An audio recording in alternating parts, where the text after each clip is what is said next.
আমার বাসায় গিয়েছিলেন মাননীয় আইনমন্ত্রী, স্বরাষ্ট্রমন্ত্রী।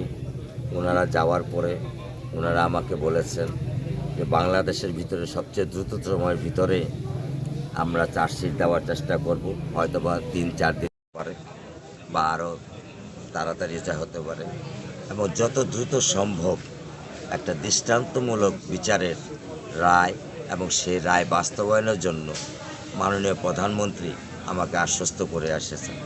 তো আমি একজন মাননীয় প্রধানমন্ত্রী না, উনি আমাকে যে বলেছেন যে আমি একজন মেয়ের বাবা হিসাবে এবং একজন বড় ভাই হিসাবে আমি এখানে এসেছি।